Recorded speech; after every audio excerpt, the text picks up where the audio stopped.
Medo, prazer carnal, take 1. A dor e o medo são estratégias fundamentais de sobrevivência.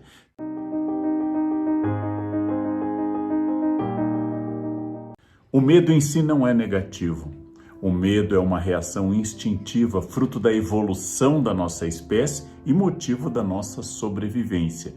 Ter medo não é ruim. O medo tem causas objetivas e diretas. O medo tem efeitos físicos, como, por exemplo, a taquicardia, os olhos arregalados. O medo tem pavores psíquicos. O medo em si, como eu disse, não é algo que nos destrói, mas é preciso analisar, pensar, para que o medo não nos domine. Em primeiro lugar, nós sobrevivemos como espécie porque nós temos medo. O medo de um espaço escuro, o medo de feras, o medo de passar fome, obrigou a nossa espécie a buscar estratégias de defesa, associações em grupo, constituições de defesas, e hoje também podemos falar em defesas psíquicas, em muletas contra o medo. Eu vou dar um exemplo a vocês de uma questão muito importante. Existem poucos seres humanos no planeta que sofrem de uma característica chamada analgesia congênita. Analgesia congênita, ou seja, não sentem dores. Estas pessoas que por uma série de questões não sentem dores, não sentem quando seu braço está queimando, não sentem uma fratura, não sentem uma apendicite, sofrem muito e raramente sobrevivem por muito tempo. Por quê? Não tendo a dor, não sabem, por exemplo, que quebraram um osso. Não tendo a dor, por exemplo, não sabem que um ambiente, uma panela, um ambiente oferece risco. Não tendo a dor, acabam morrendo, porque não tem este mecanismo de defesa que é a dor. A dor é muito importante porque ter medo de sentir dor nos afasta de experiências de risco desnecessário. E quando eu sinto uma dor que eu não busquei, um choque, uma queimadura com um prato quente, meu corpo manda logo a mensagem para que eu reaja. A dor e o medo são estratégias fundamentais de sobrevivência. Ter medo de andar na rua em um lugar perigoso, quando eu posso ser assaltado ou agredido, é uma prudência que vai me levar a evitar saídas, por exemplo, desnecessárias. Se eu vou a algum lugar e não é necessário que eu enfrente aquele lugar. O medo de ter um acidente de carro pode me levar a ser um motorista mais prudente. Até o medo de ter aquela ressaca pós-bebedeira pode ser uma ação educativa para que eu modere a ingestão de bebida alcoólica. O medo de ficar sem dinheiro pode ser um estímulo a que eu seja uma pessoa mais prudente nos meus gastos. Logo, pensando como uma advertência diante de um perigo real, o medo não é ruim. O medo é uma forma de eu pensar melhor, agir melhor e ter, inclusive, uma estratégia mais objetiva. Nós temos medos reais e temos medos imaginários. Eu posso pensar, por exemplo, nas fobias, mas as fobias são características psíquicas muito graves que excedem, inclusive, a racionalidade de uma causa. Exemplo, as aranhas podem ser venenosas. Quando eu estou em um ambiente em que há várias aranhas, eu, Leandro, que não tenho aracnofobia, eu fico com medo. Eu tenho medo de ser picado por uma aranha, já fui na infância picado por uma aranha. A gente tinha medo no interior quando usava um sapato velho e batia o sapato com medo de escorpiões ou de aranhas. Estes são medos objetivos, mas eles podem se transformar em fobia. Por exemplo, ofidiofobia, que é o medo de cobras. Eu devo ter medo de cobras quando eu estou no meio do mato e aparece uma cobra? Eu devo ter medo, porque a cobra tem veneno e pode me matar. Inclusive, este medo é saudável, este medo tem base, este medo é explicável, mas pode se transformar por vários motivos em fobias. A simples presença de uma aranha no ambiente ou a simples imagem de uma cobra podem despertar em mim uma taquicardia, uma boca seca, uma ansiedade desmesurada. Ou seja, uma ansiedade além daquilo que é o risco em si. Não posso nem ver filmes de aranhas que eu já fico completamente paralisado. Então pode ser que você esteja sofrendo de uma fobia. Existem fobias para gatos, para cachorros, para aranhas, para cobras. Existem fobias muito variadas. Elas são uma doença específica. Então, no caso de um medo me paralisar por completo, ele excede o simples medo e se torna uma fobia. Ele dá um degrau acima, é um pavor que eu não consigo controlar. Logo, de medo positivo, balançar um pouco um sapato velho para ver se não há, por exemplo, uma aranha, um escorpião, por exemplo, evitar andar em um ambiente que possam existir cobras venenosas, sem colocar, por exemplo, uma bota que me defenda de uma picada nas pernas. Isto é prudência. Se eu não tiver essa prudência, eu tenho temeridade, que Aristóteles disse que é um defeito. Aristóteles define a coragem como a pessoa que sai para enfrentar seus medos, mas não deixa de ser prudente. Quando a prudência é excessiva, ela pode virar covardia. Quando não existe o medo, isso pode virar temeridade. O medo é positivo se me faz pensar em boas estratégias. Eu tenho um certo medo do declínio final da idade. Então eu vou ter alimentação equilibrada, vou fazer esportes sob supervisão médica, eu vou fazer vacinas, porque isto vai retardar, pelo menos retardar, o declínio final. Isto vai impedir que ele chegue muito cedo do ponto de vista da estratégia. Agora, o medo paralisante da morte é outra questão. Então eu estou lidando talvez com um medo que esconda outras questões, talvez com um medo que traga outros sentimentos, mas quando ele é estratégico, ele é bom. O medo é um sentimento que pode ser visto como uma aliança estratégica para me tornar uma pessoa melhor. Claro que o medo é tão forte, eu citei lá no início que é um dos gigantes da alma. O medo pode ser instrumentalizado por pessoas. Por exemplo, sistemas políticos vão dizer: votem em mim, porque o outro é o caos, o outro é a destruição. O medo da fome, da inflação, do desemprego, da desordem social é um argumento muito forte. Muitos religiosos durante a Idade Moderna diziam muito mais sobre o medo do inferno do que sobre o amor a Deus. Eu não falo para você como candidato do que eu quero fazer, apenas digo que eu sou a única alternativa que você tem.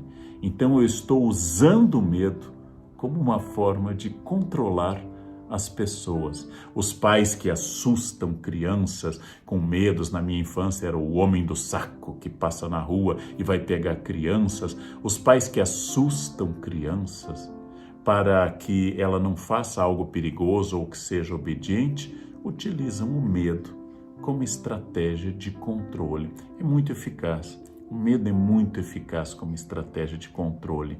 Por isso que eu devo saber quais são meus medos, porque é provável que se eu não souber quais são meus medos, outros saberão e usarão contra mim. Nós vivemos uma sociedade com muito medo. Nós vivemos uma sociedade marcada por medo. Zygmunt Bauman notou isto. Luc Ferry disse que nós temos 3 medos, fobias em geral, timidez e medo da morte. E falou que o medo da morte pode ser talvez diminuído se eu levar uma vida saudável e bem examinada, uma vida em que eu tome medidas concretas para enfrentar este medo, encarar o medo de frente. Em alguns casos, os especialistas falam de exposição moderada àquilo que me causa medo. Então, morro de medo de alguma coisa, primeiro olho imagens daquilo, depois olho filmes, primeiro fotos, depois filmes, ou então simplesmente vivo a situação sob controle. Pode ser uma estratégia, mas como eu disse no início, se o medo lhe paralisa, Se ele é irracional ou até racional, mas lhe paralisa, é hora de você buscar ajuda profissional. Um trauma, uma outra questão pessoal pode estar provocando esta paralisia, levando a coisas graves, como, por exemplo, síndrome do pânico, levando a coisas graves como ficar em casa e ter medo da rua, agorafobia, o medo de enfrentar a rua, o medo de enfrentar as pessoas. Nesse caso, é fundamental que você procure ajuda profissional. Eu disse desde o início, o medo não é ruim. O medo é uma lembrança que eu não sou todo-poderoso, que eu não sou infinito, que eu não sei tudo. O medo pode ser usado como uma estratégia para eu não tomar medidas excessivamente ousadas, para que eu não perca a noção de perigo, para que eu não perca a noção de que eu não tenho todo o poder do mundo e nem tenho todo o tempo do mundo. Se eu levo em conta minhas limitações e meus medos, talvez minha estratégia possa ser melhor. Então, se ele não for uma fobia psíquica, se eu não estiver precisando de ajuda profissional, se ele for apenas uma recomendação, cuidado, há riscos na sua escolha, ele é bom. No campo financeiro, no campo afetivo, sexual, no campo da saúde, no campo do trabalho, em todos os campos, uma dose de medo, que venha junto com ela uma dose de prudência, que vai me levar a não apostar todas as fichas em uma jogada, a não arriscar demais por muito pouco, a levar em conta que as coisas podem dar errado ou a ter pelo menos um plano B, ele pode ser excelente. Talvez excesso de medo nos leve a uma paralisia de covarde e a falta de medo nos leve a uma existência kamikaze suicida. É preciso moderar o medo e, para isso, conhecê-lo. Para isso, aprender com ele. Por exemplo, Montaigne, filósofo do século XVI, que eu gosto muito, disse que filosofar é aprender a morrer. Todo o objetivo da filosofia é aprender a morrer. Você vai dizer, que coisa terrível, se Montaigne devia ser depressivo. Não particularmente. Tinha melancolia, mas não era uma pessoa tão negativa. Apenas ele diz, nós vamos morrer. É inevitável. Todos nós temos um destino e um encontro com a morte. Então, filosofar é parar de dar a este destino inevitável excesso de força. Filosofar é aprender a morrer. E como se aprende a morrer? Vivendo bem, um dia de cada vez, com foco no presente, sem excesso de angústia pelo passado, sem excesso de projeção sobre o futuro, com os medos ditando estratégias e sabendo que se o final é inevitável, o prazer está na viagem. Todos chegarão ao mesmo lugar, ao fim. Então a única alegria desta existência é a existência em si. E é por isto que filosofar também é aprender a morrer. Aprender sobre o meu final inevitável vai valorizar esse presente. Se um dia eu não terei mais as pessoas que eu gosto, quero estabelecer com elas uma ligação muito forte. Se um dia eu posso não ter mais saúde, eu quero aproveitar estes dias em que eu tenho saúde e mesmo quando ela declinar, eu quero que ela me dê o máximo daquilo que eu puder. Por isso que filosofar é também aprender a morrer. E nesse sentido de Montaigne, aprender a viver bem.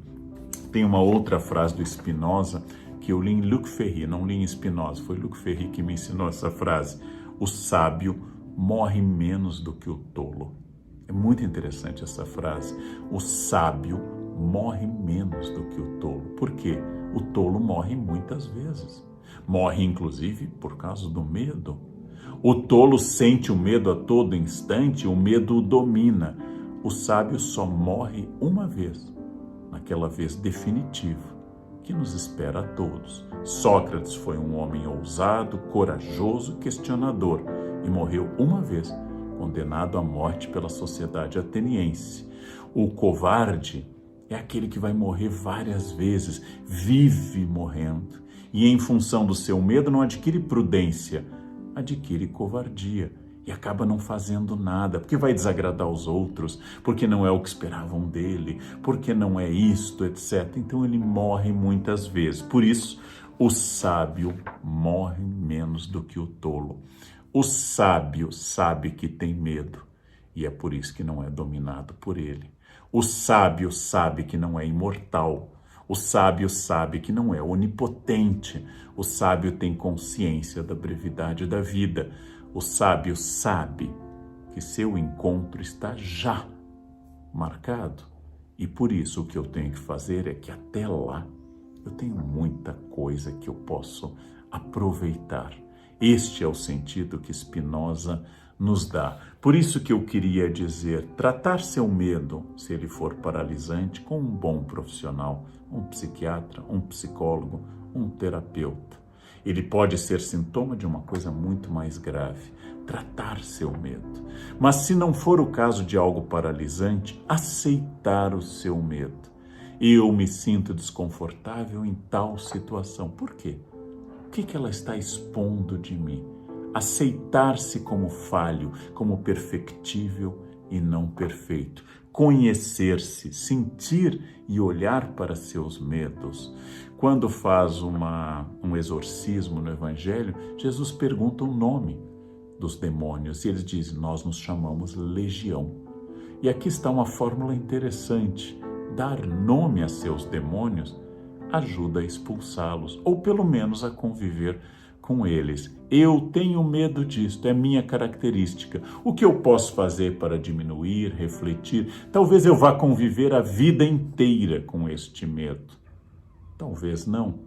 Mas se eu não der nome a este medo, não olhar de frente para as minhas fraquezas, e todas e todos temos fraquezas, é impossível alguém não ter fraquezas, eu vou pelo menos conviver melhor com essas fraquezas, evitar situações que me provocam muito medo, estimular outras situações e quando sentir o medo, tudo bem, ele está lá, é parte da minha natureza, é parte da minha psique, é parte da minha experiência de vida, é parte da minha biografia.